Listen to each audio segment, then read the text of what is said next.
Hey guys, Hey, how are you? I'm good. Welcome How to are our you? welcome to our podcast. It's good. I hope we'll wait for a few minutes and see who all gets on because He's on. I like He's to talk on. to you. I like to talk to you all. Okay, cool, awesome, You guys. ready? Welcome to. Are you? We're on now, right? Yep. Let's go. Let's bring on our guest. He's coming up. Hey, are you there? Hang on. Let me take him off and put him back on. There you go. Sorry, guys. Having technical day. There he Hey, is. what's happening? What's Hey. happening? What's up, guys? How y'all doing? Good. Good. Everybody, this is Ron Stokes, the infamous Ron Stokes. Rock on, buddy. Rock on, man. Good to be able So to come on, man. Thank you. how you doing tonight, man? Man, I'm worn out, dude. Yeah, I'm worn yeah. out. Another day, another dollar until the government gets it. Then you got 25 cents, and you're wondering what's going to actually pay for anything around there. I know Yeah. that's right. I know that's right. Man, I don't even want to talk about the government. That's a whole nother topic right there. Yeah. Golly. So man, just tell I'm excited about having you on, man, because I wanted you to be able to tell people about yourself and so more and more people get to know you. Who is Ron Stokes? And let's hear who you are and what you got going on, man. All right, man. Well, I am Ron Stokes, and I have a recording studio, Stokes Pro Studio, in West Columbia, South Carolina. And I run a charity organization, a nonprofit for South Carolina, Ecto 803. And I've been in several different bands. I started Solitaire Tech, and that was back in 2002. And yeah, man, I've been in several bands since. Played 40-foot stages and all that, man. I've been around touring and everything, man. That's amazing.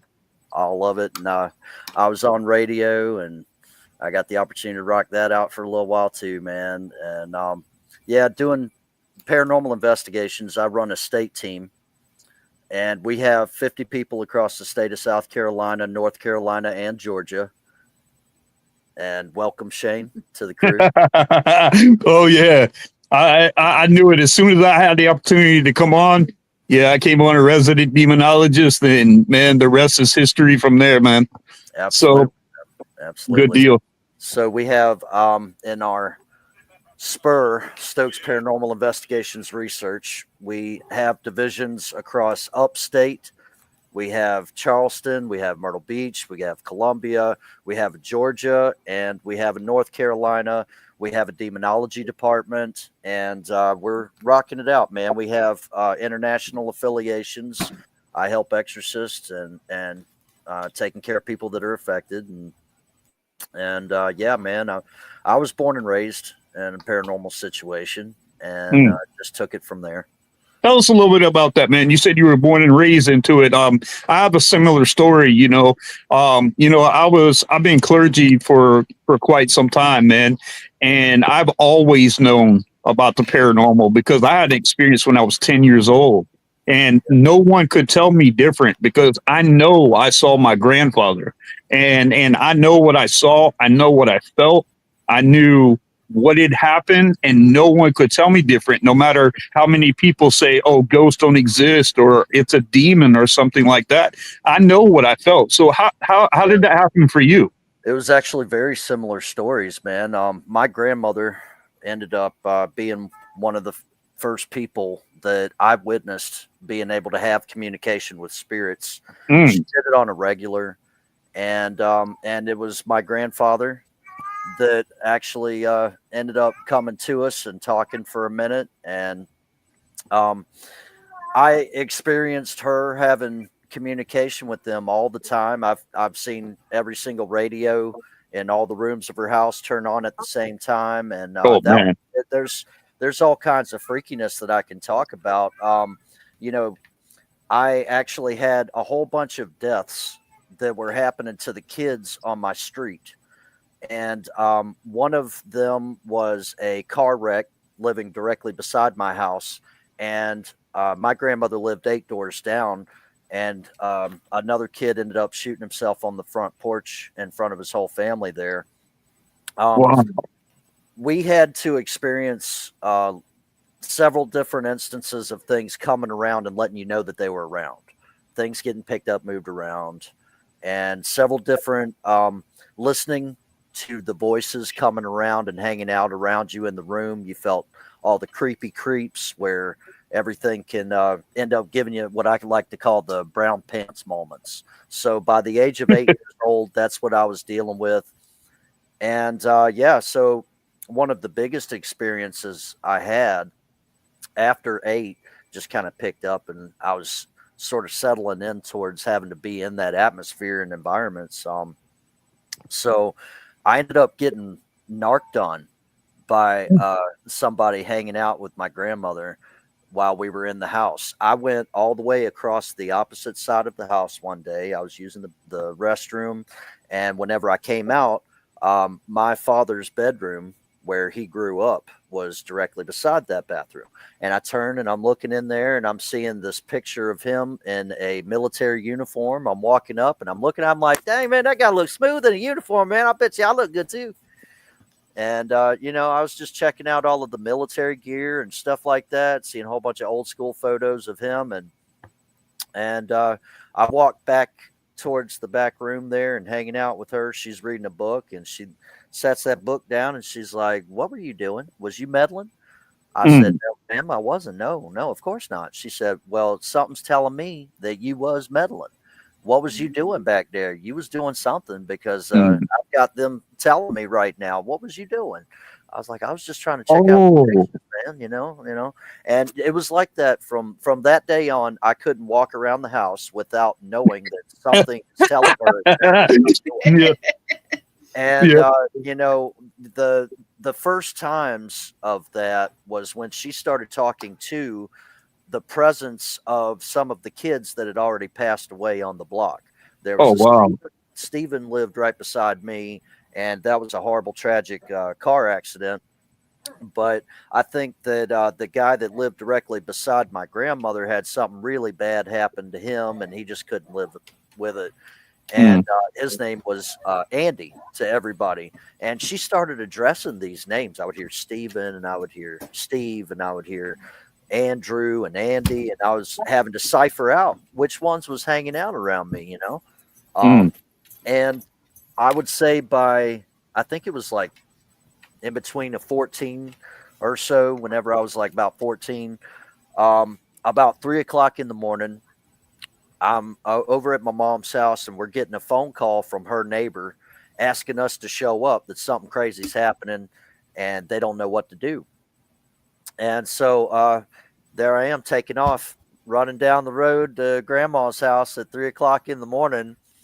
And I was pretty worried. And I heard screaming going on. I heard her hollering, and she was swinging a baseball bat with a spotlight shining in a crawl space. And I just followed the voice and onto the backyard there. And there she was. She was swinging. She was like, come on, I got you. Come on, I got you.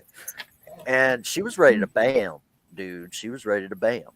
And I was like, Grandma, you need to think about this. What are you doing right now? What's going on? She said, something has been trying to mess with me when I was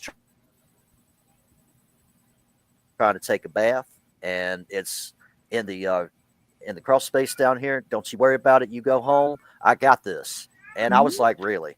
I mean, I'm looking at a 75-year-old woman sitting there telling me that she's going to handle it. And she's swinging a baseball bat. I'm like, oh, no, this is not good. It's getting real. There I am. Hey, you guys, let me mention some viewers real quick, okay? All right. Tracy, Aaron, let's see who else. Hey, Tracy, hey, Aaron. Vision Paranormal, not sure. Talia. Mama T. Yeah, you got, let's see, Yeah. Deborah. Of course, Hey, Deborah. And Vicky. Hey, everybody, Vicky. thanks for watching.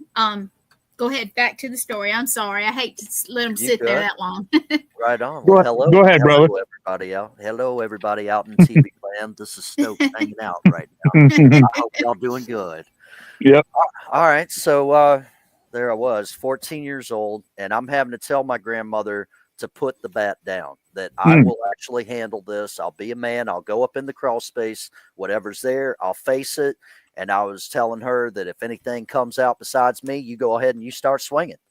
So, so I'm going into this crawl space, and about 3 rooms in, a little bit to the left, is her bedroom. I'm sitting there underneath it, and I'm looking at the bathroom area where the plumbing is, and I'm checking out everything. My grandfather was a very smart man, and he ended up flying airplanes. Oh, wow. Okay. And so he ended up building this house by himself, and the crawl space was plenty of room. Nobody was going to end up getting hurt just trying to roam through underneath there. Had moisture barrier. Every bit of the girder system had a visual, man. You knew if you saw termite damage, because there was a spotlight set up, plugged into the next one about every 10 foot on a stretch across the entire girder system. You wasn't going up in any one of those crawl space rooms without having a little bit of light. So flipping that switch, and I'm going in, and I'm taking a look inside underneath these rooms, and all of a sudden something is right at my head, and it told me to get out. It screamed at the top of its lungs. It was kind of like, you heard it audibly like that? It yelled at you? Oh yeah, just clear as day. It was like right there in front of me, man. Wow. And I remember I was freaking out. That was a brown pants moment for me, man. Yeah, no kidding. But I also had to get a grasp on the whole totality of everything. And I was looking around. I'm like, what was that? Nobody's in the house. My grandmother lives here alone. What the hell? And I didn't see anything around. And so I came back out from the crawl space. I said, hey, don't hit me. There ain't nothing here. Let's go ahead and get you back inside. And once she realized that she wasn't going to be able to bam like she wanted to, she was really pissed. She put that baseball bat down, and she was like, man, I was ready. I was like, I know, but let's get you back inside, man. You got neighbors out here pointing, screaming, hollering at us. We got to get you inside. This is crazy. Yeah, no kidding. And so we're going back inside, and just as I'm telling her, I went room to room, and I didn't see anything at all in there. I wasn't lying. I didn't see anything. But all of a sudden, every radio in her house turned on at the same time. Oh, man. And she was a very Christian woman. My grandmother, too. She raised me Episcopalian, along with my father, who she adopted at a very early age from her sister. And we were raised Episcopalian in the church downtown, right beside the governor's mansion, St. Timothy's Episcopal Church. It's like a 350-year-old building. And, she would listen to Christian music wherever she was in her house. She had a radio ready to rock, man. The old bebops that you put on you. That's the one, man. That's the one. She had one for every single room of the house. And so we're walking in towards the center of the house from the back to the front at the door. And I'm telling her that, and there's a circular little hallway that shoots out, and to your right, you got a dining room. To the front, you got a living room, and then the front door. And to the left of you, you got a hallway with a couple of bedrooms. Right. And you passing up from the kitchen. And so I was walking towards that front door, and whenever all those radios turned on, I dropped my jaw, and I looked at her, and I was like, I do not know what to say right now. She's like, don't worry about it. I got this, baby. I got this. You go ahead and you go home. Everything's going to be all right. And she wasn't worried at all. She stood this ground every single day with whatever was happening around there. And this was one of those older roads right beside an interstate. The entrance to this road is actually the exit of the interstate. Like you got to dodge some traffic just to be able to get in this road. Right. And, it was an experience. So we had some kids that was passing away, and they were coming back to visit and saying, hey, in the neighborhood. And, the poor parents, they were distraught. They were getting completely depressed. And, one of them ended up dying of a broken heart. Poor girl. She ended up being really mentally ill over everything that had happened to her son in that car accident. And I watched as the stepfather just completely ended up going from being one of the meanest guys you've ever had to deal with as a neighbor to all of a sudden just throwing his hands up to the sky like I don't know what else. You guys, I'm gonna interrupt one more time. We got Kenneth Torres' father, right? Yeah. And am I saying that right? We got Lee Triana, my girl. Hey, Lee. Chelsea. Hey, everybody, yeah, that's it. And he's giving you some compliments. Ron, can you see where Kenneth Torres has been? Can you see And him? Sean too. Sean's on. Right. Let me go back. I'm not seeing any comments. All right, here we go. There we go. Yeah. Awesome. Yep. What's it say? What's he saying? He's saying Ron has a wealth of knowledge that would blow all these newer investigators. And then he goes down and he says, minds. Blow the minds. Yep. And we got Chelsea saying, hey. We got Kelsey. Your sweet wife saying, hey. We got Hannah Owens. Hey, Hannah. How are you? We got, Chelsea. I know her. Of course, we got Tracy Rizzo, who, thank you, Tracy. I remember her. Long time ago. Yeah. Mm-hmm. Wow, a lot of Spur representing right now. Mm-hmm. Yeah, we got, is it Talia? Am I saying it right? Talia? Yep. Okay. That's Mother T. Mother T. Okay. And we got Eternity. Yeah. Oh, Wolfpack. John. Wow. John Elliott. What's up, buddy? Yeah. We got lots of folks. Thank you, everybody. We got Aaron, who was Aaron. on. That's my team director for Outer Realms Paranormal. Right. All right. And we got hold on. Make sure we get everybody because I hate missing anybody. We got Deborah, who I know. Hey, Deborah. Hey, Deborah. And who else do we have? Vicky, which is a publisher, actually. So hey, Vicky, how are you? Thanks for being on. But let's see if we got anybody have any questions you want to pop up? Anybody, please feel free. That's what we're here for. We want you guys to interact with us. We like to hear from you. So please, if you have anything to say. Yeah, she's liking the new nickname, Mother T. Oh, yeah. Well, it's gonna stick with me. It's gonna stick with me now, Mother T. So yeah. We got John Huntington. Oh, Huntington. What's up, buddy? Yep, John Huntington. He is a paranormal investigator. He actually lived in the Conjuring house. And he is one of the best equipment builders. I have several spirit boxes from him. He is a phenomenal guy. So I'm gonna have him on the show again too. I had him on one already, but I'd like to have him. Back. Oh yeah, Conjuring house is pretty fun. Mm-hmm. We got Jason Harris. I'm not sure who everybody is. What's up, Jason? Representing. Let's see who else do we have. Chelsea's asking, what did she miss? We just started, honey. We just started. We actually came on. Chelsea, you didn't miss anything because we came on a little bit too late. We're having a little technical difficulties, but we're here. So you didn't miss very much. We're talking to Ron Stokes here, and he's telling us about some of his experiences that he had, and he was talking about some of the kids that had passed away in his neighborhood, and I'll let you pick it up from there, Ron. Yeah. Oh, I have a question for Ron. Ron, did you live around? Was that around here, or did I miss? West Columbia, South Carolina. Oh yeah, familiar. Right there. Okay, that's right where Highway 1 meets up with 26. Oh, okay, yeah. That area. Yeah. Yep. Well, bad as far as that's rough right now. Yeah. Yeah. It's always been that way. Yeah. Yeah. Mm-hmm. So so I was a kid growing up on that street. And a lot of paranormal activity was happening more towards the railroad tracks down by my grandmother's house.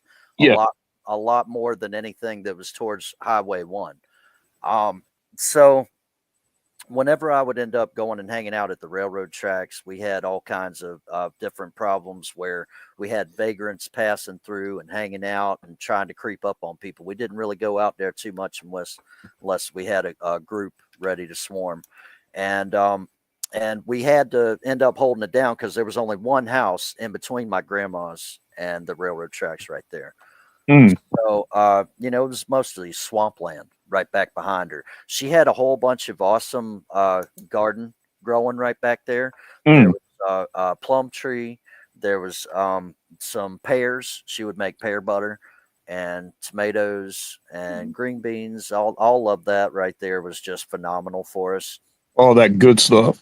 Yeah, and she would make a whole Mhm. bunch of like pies and the pear butter and stuff like that. She would sell it Oh at yeah. our church and help raise money for everything going on Oh there. yeah. So we would basically end up having a couple of times there where things would come to visit, and she would start having communication between things. And right on the spot, whenever it happened, I would just have to sit there and end up, I'm not going to hate, and I'll participate, but at the same time, as a kid, I didn't want to. I was just sitting back watching more than anything else and seeing exactly how it was done. And she helped a few crossover. There was a few that had some problems. She would try to counsel. Was she a sensitive too? Was she a sensitive? I mean, you said she helped them cross over. Was she audible with them, or was she able to see them also? From what everything that I gathered, she had a lot more audible Hmm. conversations than anything else.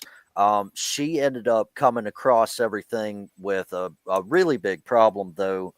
By the time I hit like 16, 17, she was thrown around and hurt and put in the hospital a couple times. Bad things started happening. After that one experience that I told you about in the crawl space there, a lot of other things started to take shape to where they know when you are getting closer to the veil, and there's a lot of bad things that find out and try to end up messing with you. Mm, And mm, so she had to end up taking on a few times of battle and pushing some things away from yeah. the property a lot. By the time she was getting older up in age, man, it was just a lot of issues that she would end up just having to clear out over and over again, more than even being able to counsel spirits that would come by and say, Right.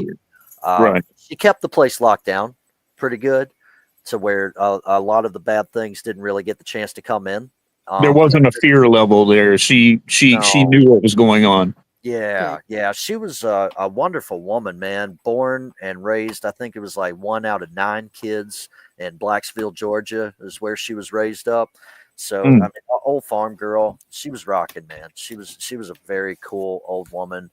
To her last day, very beautiful in mhm. spirit, and Wonderful. her energy was just completely positive the entire time. She was very supportive Yeah. of anybody that she came in contact with and wanted to help people, and that's where I get that from. It was passed along in the blood, Yep.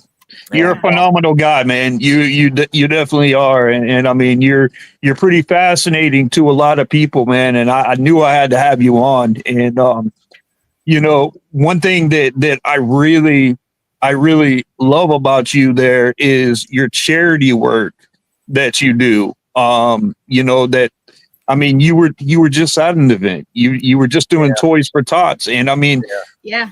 I I, was. I wish so many, I wish more people would concentrate on doing stuff like that, because that would put a really bright spectrum on the paranormal if more people were to do that, do like investigations to raise money or something like that. And Ron, you got your hands on all that stuff. He is the Ghostbuster, guys. He Yeah, is the Ghostbuster. He's literally has a Ghostbuster car. I saw that. I That's do. awesome. You guys, we have do you know William Nighthawk? William Nighthawk. Nighthawk?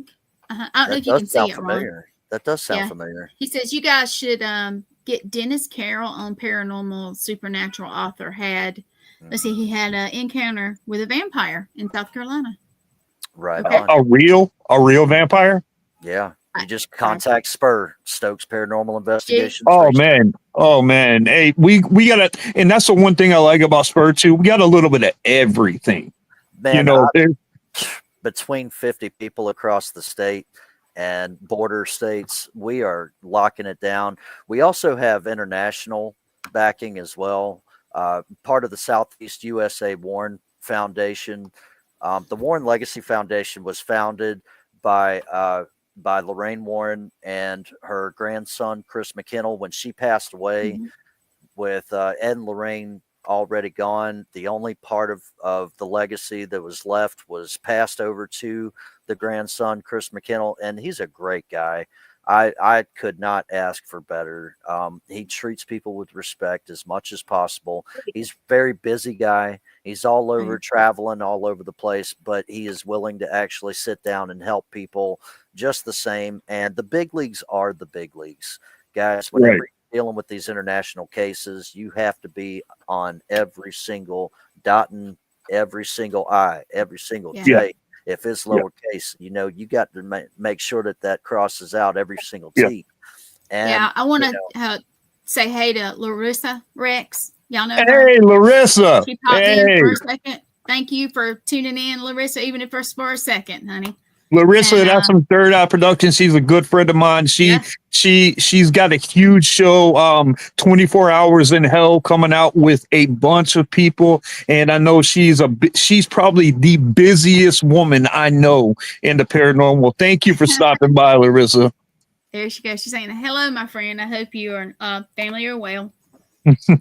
Let's see. Chelsea, what did you say? Oh, there was a cop spotting Bigfoot in South Carolina. Yeah, we have a lot of stuff going on lately, you guys.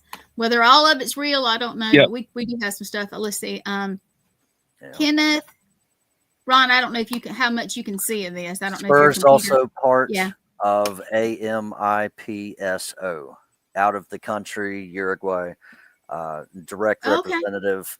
Yeah, we have international backing with exorcists across the world. It's clergy all over the place. And we're going to get into that conversation in just a minute, too. We're going to get into that, too. Yeah, man. Yeah. Yeah, and she's telling everybody hello. Hello. hello. Yeah. We got just everybody popping in here. I apologize, but I hate to not recognize. Right on, man. Yep. Oh, yeah. We appreciate all you guys coming in. Oh yeah, Ron, one thing is you and I have another thing in common too. You know, you talk about the clergy part of it. You know, I've been studying theology for about 27 years and everything. So, and I always wanted to be, you know, a part of something that meant something, you know, because I work cases, even with Outer Realms, I was working cases, just my wife and I. But when I had the chance to come on with you guys and SOSM, you know, with Father Kenneth, I mean, that's where my niche really was. And it really hit home with me there. And, you know, we're a team of SOSM. We have 6 of us completely on there. And I would put our team against any other team. It's pretty intense, man. We're going up on some hardcore cases all the time.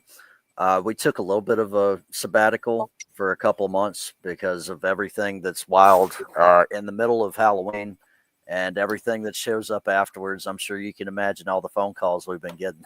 Oh my goodness. Yeah, last year was a doozy right about this same time, man. We were getting hit all the way through. I was taking cases in the middle of New Year's Eve. And I had to tell him, you know, and tell everybody, hey, don't worry about this one. I'm on duty. I'm taking the calls. Y'all just go ahead and enjoy yourselves for the holidays. Let me know when you're ready to come back to work. Yep. Busy time. Busy. Yeah, it was amazing too. I was you trying know, to pull up a picture of you guys. Yeah. Yeah, if you could pull it up, that'd be great. Because I think I sent you the picture of SOSM, right, with all 6 of us. Yeah. You did. Savannah made that. Savannah's another one of us, and she has this platform where she can do her pictures. I mean, she's so good at that. Yeah, she did great, man. I'm so proud of everybody in Spur. We have a wide range of people all over the place, man. We do. Phenomenal, like astronautical engineers, and they'll sit there and throw comics together. I'm seeing myself in some funny pages and reading, just laughing my butt off, man. It really helps to be able to laugh a little bit every now and then. Because as a paranormal investigator, you're taking everything way too serious all the time. Yep. No, there's a time and a place for that. It's funny. I'm glad you said that because, there's a lot of controversy going on in the paranormal field right now, man. And, it's not just it's everybody around. I know tons of people that don't even show evidence anymore because if they show evidence, they get so much crack and backslag from people. It's true. Where's that line that we cross, man? Like where is that? Like perception is reality. So like even if you don't believe that that's true evidence, you're not going to change the person's mind who perceives that, so what's the sense in knocking them and bring them on it down? Because then that opens up bullying, then other people tag on with you, and then it causes a bunch of mess right there. And that's one good thing that about us there, like that Spur doesn't let that happen there. No. And I can appreciate that. There you go. Look at that crew right there. Yeah. Look at that crew right there. Let me take the comment off. Totally growing. Yeah. Let me try to take that comment off. Yeah. Look at that. Is that all of you guys now? Is that still accurate? Oh, yeah. It is. Oh, that's all of us right there. Yeah. That's all of us right there. Yeah. Yeah. That's SOSMA right there. Yeah. Yeah. You see, that's Savannah next to me. And that's Stokes right there. That's Father Ken. That's that's I can't see. So that's Deacon. Emerson, that's Mother T's husband. Exactly. That's Mother Superior Emerson's husband right there, Neil and Talia. And that's Mother T. Crew, man. What a wonderful crew. I am so happy to be able to have every single person in my life right now. It means everything to me, man. 100%. It does. We're so good, and we keep. We're in contact with each other constantly. Yeah. Like constantly. We have a chat that we go in, and we really keep tabs of each other. We're really there for each other, and I'm very proud to be a part of this, man. And to be a part of the Solomonic Order of Saint Michael the Archangel means absolutely everything to me. That is where I specialize in spiritual warfare and demonology. So this is right up my alley right here. This is right up. And to be part of a team with all of these guys means the absolute world to me. It's a shoe-in position, brother. You're good enough to be there, man. You earned that. Thank you. I really appreciate Kenneth Torres was saying y'all had about 10 cases last year. We had to perform a ritual at the undisclosed location with our team. Yeah, it happens. We've got so many people commenting. I apologize, you guys. We are. It's good. He said he popped in, but he had to go. Hey, thanks for coming by, buddy. Yeah. Let's see. Talia, I'm behind a little bit. She says she does great work. Let's see who else. I hate to miss something. You guys, if you have a question, please pop it up there. Please I pop it am up. trying. If it doesn't show up, just send it directly to me because for some reason it doesn't always do that. Let's see. Eternal X. That's Sean. Wolfpack. That's Sean Ellis. He's phenomenal too. Yeah, he said we should be helping the new generations and not cutting. Okay, Amen. I don't know. Exactly. I think I might have missed something. Exactly. Okay. You got to teach the next generation, man. No, see, and that's that. I'm so glad you said that because that's exactly how I feel when I created Outer Realms. The one thing that I put behind Outer Realms was be the change that you want to see, and I based my entire team that I had off that. Be the change that you want to see, and that puts everything into perspective, and I choose to live by that because if I want difference, I have to be different, right? If you want difference, we have to be different. We're supposed to be raising the bar in the paranormal field. There's too much slack as it is already, and if people want to look at us in that good light, we need to be that light. in the darkness. We don't need to be, stuck in there, falling into categories. Oh, they're one of those people. We need to be the people that can look at each other and say, we are that change. We are the change that we want to see. And we do that. We band together and we become stronger than ever. And I just wish more people would do that. Right, man. Yeah, I've never been into any of this for a fame or a fortune. Right. And, I've wrote books and I could end up easily being able to find somebody to end up pushing them in public. Or, I've done music. I've got 4 albums, man. I've got original stuff. And I've heard your stuff. He's good too. Pushed it for 20 years straight, And life is just a series of moments that if you end up taking care of everything that you need to in your life, man, you good. But with all of the bigger cases, everything that you take on that is international, working with these people that are world renowned is really strong, and you have to be at the top to be able to make sure that you gonna stay there. Doing a lot of the international cases has been really difficult with language barrier more than anything else. But with that in mind, like, I mean, it doesn't really take much whenever you're seeing somebody talking and changing forms, and all of a sudden they going towards a dark channeled entity. You know it. Whenever it's time to end up busting a move. Yeah, absolutely. I see someone else commented there. Go ahead. Chelsea just said, I got mine made fun of plenty of times. Just be you no matter what. True, Chelsea. True. Yeah. I had to learn that too. That's right. And it's so, and it just puts a bad taste, really, because then, I mean, I know really good people, guys, like real solid paranormalists that are ready to leave the field because of just all the drama that's going on. Guys, we need these people. We need them in there, because if you expect a younger generation coming in, who do you think that younger generation's looking at? And if they see a bunch of drama, they're like, man, I quit school because of recess. They're gonna laugh at us. And we don't need that. We need to be the change that we want to see, and we need to be a light for people coming in. So where we're open to show them, so what if they make a mistake? So what if they have a moment of pareidolia or whatever it is that they have? Just remember in your mind that perception is reality. How you see things may not be someone else's reality, and vice versa. But I'm okay with that.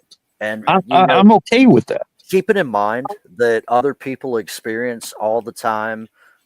It's their experience, like I've been choked by paranormal before. Yeah. There was no other explanation whatsoever. I have witnessed somebody in the middle of Moundsville, West Virginia State Penitentiary getting scratched by nothing whatsoever that you could see, getting scratched right in front of me on camera. Got it all recorded. But it doesn't mean anything to post that to the public. It means everything to make sure that that person is okay. That's it. There's a difference between a ghost hunter and a paranormal investigator. When you're actually caring about people, that means everything. Yep. Being a ghost hunter, yeah, sure, you're going to be recording something. I don't hate people for doing that, because that was a big part of my 20s. But there was time to move on. Once you have those big brown pants moments, you were going around looking for something, you finally found it, then you find your true step.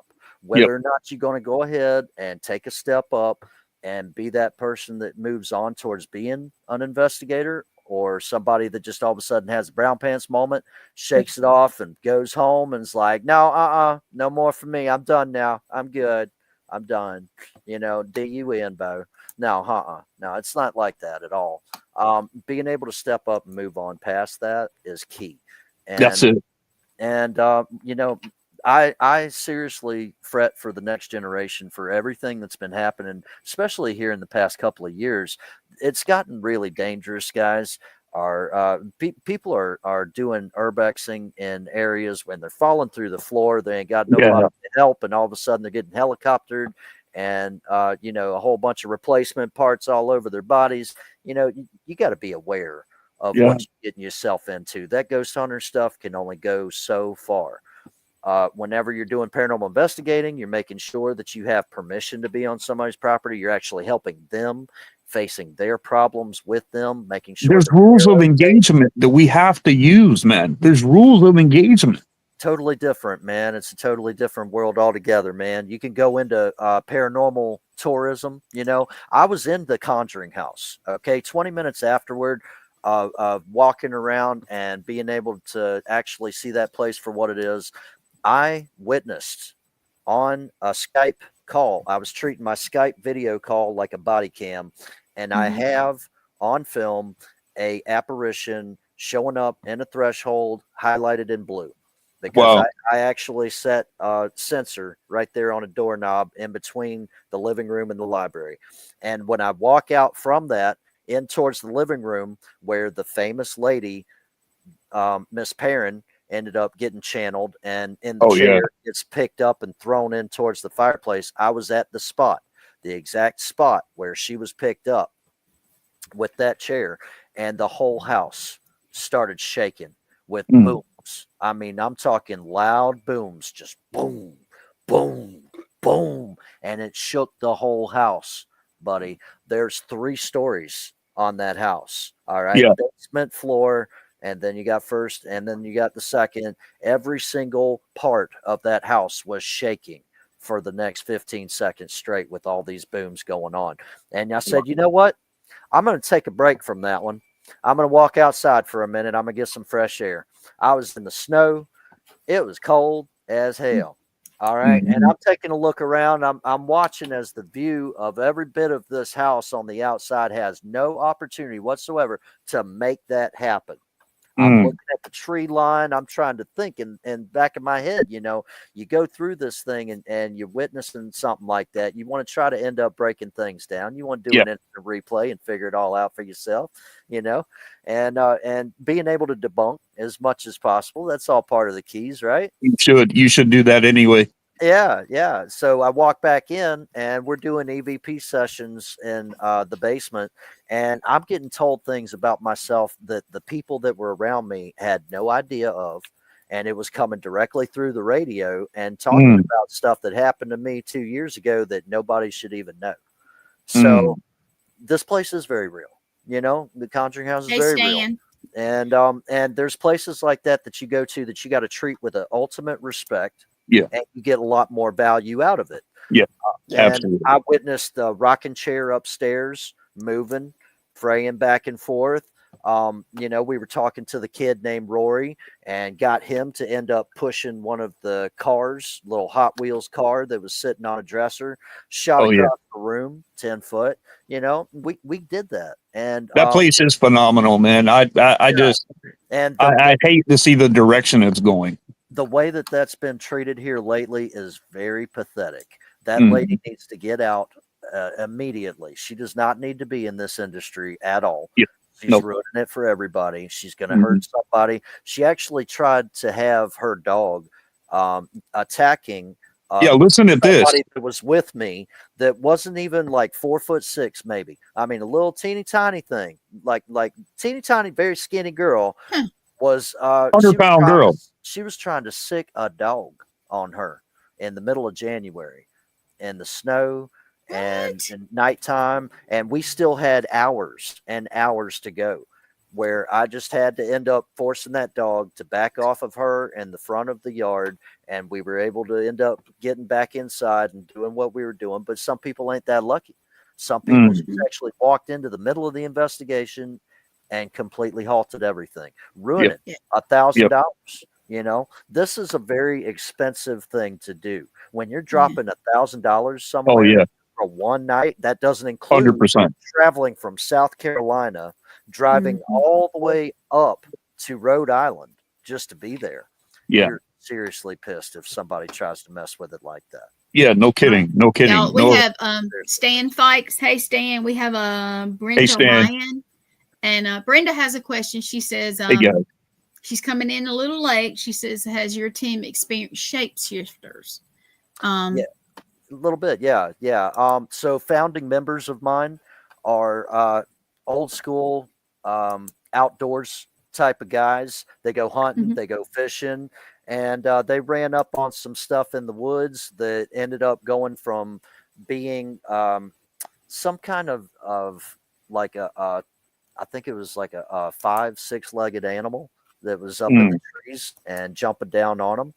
And they had a dog that got attacked by that, and ended up losing that dog. And he was a great dog too. But you know, It killed their dog. yeah, yeah, it ate it right on up. There was Oh no Oh, wow, couple chewed up bones by the time they got back, man. wow, mm. Yeah, it's yeah. crazy. Yeah, and we wasn't there for paranormal investigating. There was people just going out and doing outwoods stuff, man. Yeah. That Oh, people like to okay. do. They were going, out there to end up going hunting and fishing. And Scoping the area, doing yeah, yeah. it's in the middle of the boonies, man. you know, Hmm. and that was Wagner, South Carolina. Yeah, Wow. we have lots of stuff here, guys. I live in Beaufort, South Carolina, and we have Huntington State Beach Park right up here. And a couple years ago, there was a doctor, a well known. This guy does plastic surgery for people in Hollywood, and he was in the state park, and he came on the news and said flat. He said, "I know what I saw, and no one could tell me difference." He said there was a furry figure running through those woods in that state park that was no more than 6 foot, whatever, and it was running all weird. And he got a picture. He got a picture of it running in the woods, and you can see its hands were back like this, Yeah. like this, like running. And he goes, "I know what I saw." And they were like, "Well, how do you know if people are going to take you seriously?" He said the best thing. He goes, "I don't care if people take me seriously or not. I Yeah. wasn't expecting to see that, but I know what I saw." Exactly, man. Like these guys, they recorded this. They Hmm. were in awe about what just jumped down from the trees to try to attack their dog. They got it recorded, and the screeching that comes through. Oh my God, it's Ron, do you just want to read what blood curdling. Brenda said? It's more for Not you. always evil, but serve purpose to generally the Native American culture. Not to say that they can't be evil on the demonic side. Well, I'm not going to go in towards culturistic of Yeah, yeah. Let's different things save that. Yeah. it's pretty difficult to honestly say because I mean there's history books. I'll say that Mhm. there's history books that will tell you about these creatures Yeah. from thousands of Mhm. years ago. And if they was wanting to warn people then, I guarantee you that we're going to get some warnings now. Atalaya Yeah. Castle, I love that place. Spot on. Yeah. Spot on, man. That's a beautiful, beautiful place, Myrtle Beach. And Hmm. I also stopped by the Brentwood. If you've ever heard of that, that's a very nationally known haunted location right there as well. Hmm. Yeah, awesome food too. Woo. It's good. It's good to be, the one thing is, the girl that's like my sister, my paranormal sister, her name is Shani Page, Mhm. and she's in the UK. And one thing over there is the accessibility to locations. And I mean, she could get in the car and she could drive on a 4 hour trip and she could hit 8 locations just on there because they don't have, the overhead cost and Yeah. all that kind of stuff over there. They have a lot more, accessibility over there. And Right. I wish, it's difficult to be that. And I wish like the public understood, being a paranormal investigator, that is not a cheap thing to be. No, it's No, not. no. Because you're gonna pay hundreds and hundreds of dollars in these locations. like you said, one night, $1,000, and I mean, you're not guaranteed. I know I got two friends of mine. One of them was a skeptic, and the other one was a diehard. He's a paranormalist. They both went to Waverly. They were going to do an independent, just each one going by themselves. And the first night, the guy got tons of evidence, and the skeptic was getting excited, and he went back that second day, nothing, nothing. And so, they pay all this money to get into a place and get nothing. And you would think that the guy would have an attitude like, oh man, this is bunk. I'm never doing this again. And the only thing he said to me, must not have been my night. Actually, it depends on the people more than anything else with all that, buddy. They either like you or they don't. They're going to come for you or they're not. It depends on the people more than anything. If you're a shining light, a little beacon in the dark, they're going to come at you. Yeah. I've got some members of Spur that ended up going in there. They were thinking that they were going to treat it like a date night. It was a husband and wife, and they were the dynamic duo going in there trying to bust the case. They started talking about the doctor that was performing unneeded surgeries back in the day, and calling out stuff. And they ended up basically ruining their life together. They're not the same people here today because of that night. They ended up capturing on film something coming out of the side wall of those tunnels and shooting up directly towards her. And whenever you take a look at the photo of it, the screenshot itself shines out where there's a face that looks exactly like that doctor that they were calling out. Oh, wow. We got that.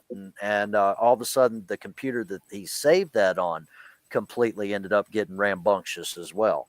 There's a lot of electronic transfer that people just really don't understand. If you're in this field, you understand. Towards those real hard hitters. There's electronic transfer, and you got to be very cautious about what you're showing other people, man. I'm one of those that likes to be more protective of my people. And if I find out that there's some really bad juju sitting on a film or a picture, I'm not going to go ahead and just, show you just to try to prove something. I don't need to prove nothing to nobody. That's right. I really don't. My job is to help clients, and that's why I'm here. That's it.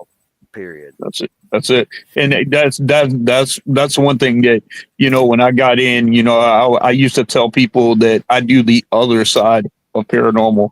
A lot of people, they like going to, all these paracons, and they go to locations that they can film and do stuff like that. A lot of the stuff that I was doing when I was working cases, these aren't ones that you just hear about. These are families that were really affected. That I mean, matter of fact, Angie and I just did a show. We just filmed the show. My haunted hometown off one of the cases that I did. That's what's happened to me too, man. It's happened to me, brother. I've had some very tough cases. That's how I got to meet Archbishop Rawcliffe. I hit one of those times where I thought I was walking into a paranormal investigation, and it just completely did a 180 towards everything that can, happen in one of those cases, man. It was where you're walking into a situation of triple homicide, where a man was doing a bad drug deal and got busted for it, got shot in the back of the head in a back tub of a bathroom, and the lady of the house was like his sister, got shot through a back door, and then her child got shot in the living room. And so I was thinking to myself, there might be a little bit of activity. But after I started figuring out everything a couple of hours later and doing some clearing, I went to a couple of corners and had a couple more corners to go, and I witnessed a lady all of a sudden changing on me. And that was the second time in my life where I witnessed somebody changing like that. And I already had a few years of dealing with some of those harder cases. So there was a couple little tricks of the trade that I did. I had her drink some holy water a little bit before she was affected, and so that gave me a little bit of a lockdown mode. And I had that holy water ready. And the moment that I saw the face change and the swelling and everything happening with the voice changing, just all of a sudden saying, no, you can't have her. She's mine. It was a conversation that you don't even want to have. There was things trying to come out from the wall that the dog was looking at, a beautiful albino white Malamute that was sitting back scared as hell, worried about her owner as well as what the hell's coming out from the wall. And all of a sudden, when things got really bad, she tried to claw her throat out. She reached over and tried to claw her throat out, and I got her husband to restrain.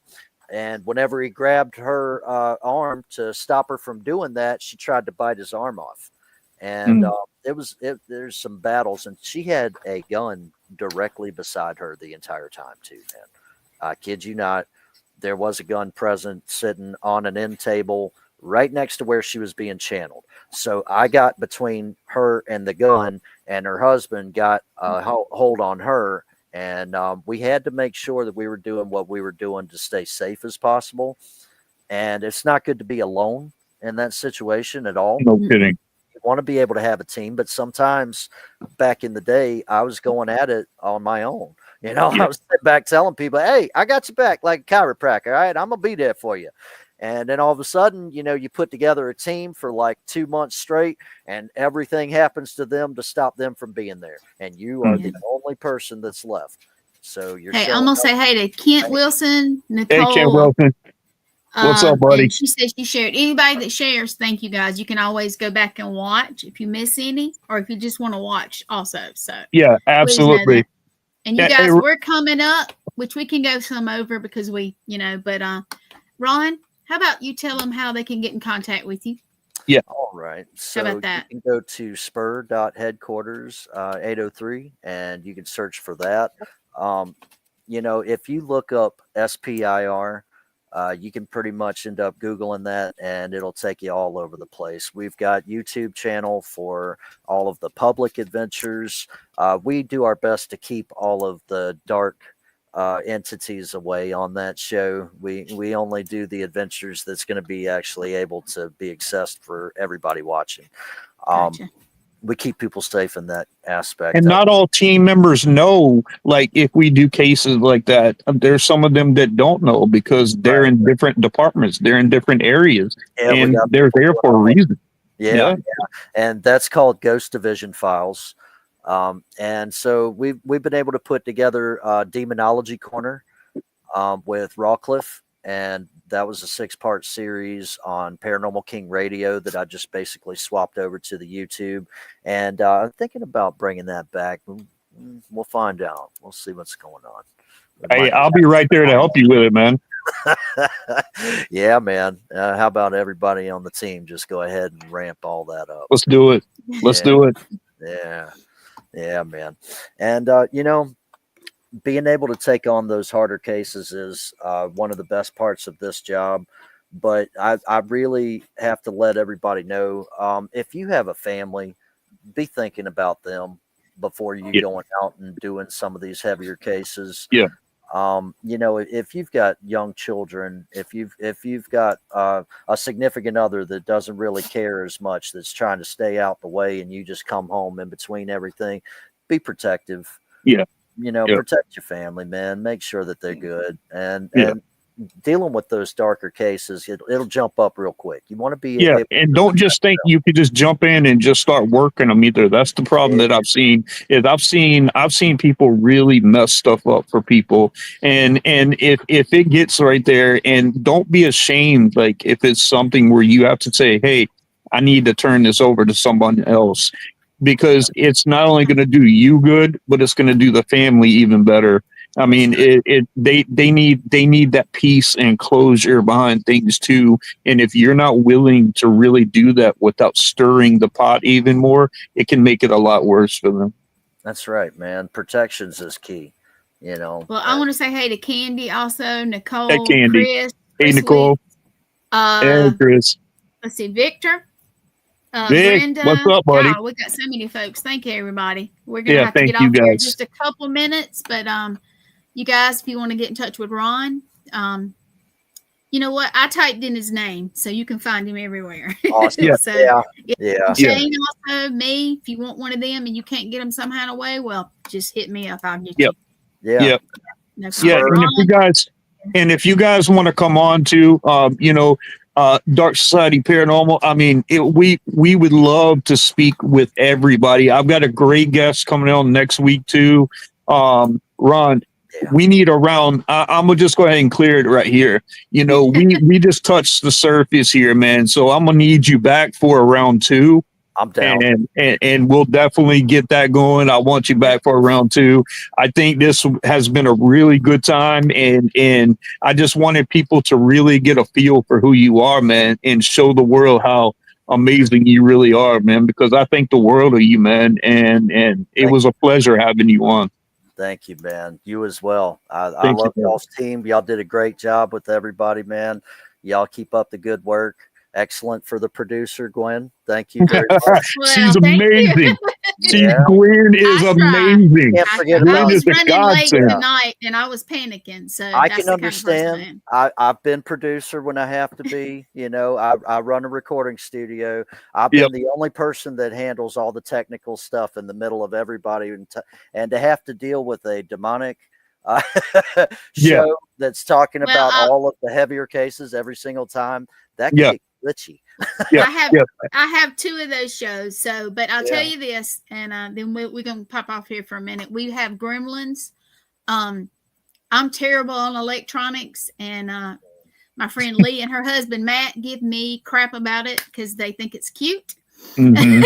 But we have Gremlins sometimes on the show too, and We do. anybody that we do. But you know I what? can That's understand okay. We that. have good people. We have a good time. We talk Yep. about serious stuff, and we can joke and all too. So, but thank you for coming. Yeah, thank you so And- much, Ron. It was such a Yeah. pleasure having you, man. We need a round 2, so Yeah. I'll get with you and we'll definitely get this set, okay?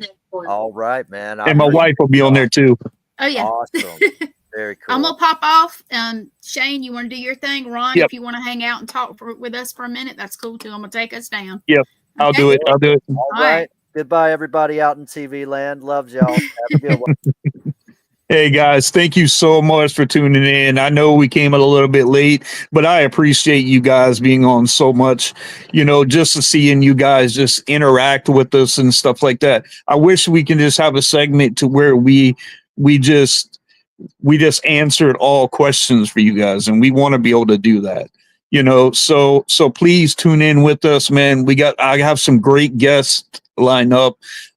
Next week I have an incredible guest coming up, and you guys are definitely going to want to see it. But listen, I appreciate you guys coming on. I appreciate you guys supporting this show.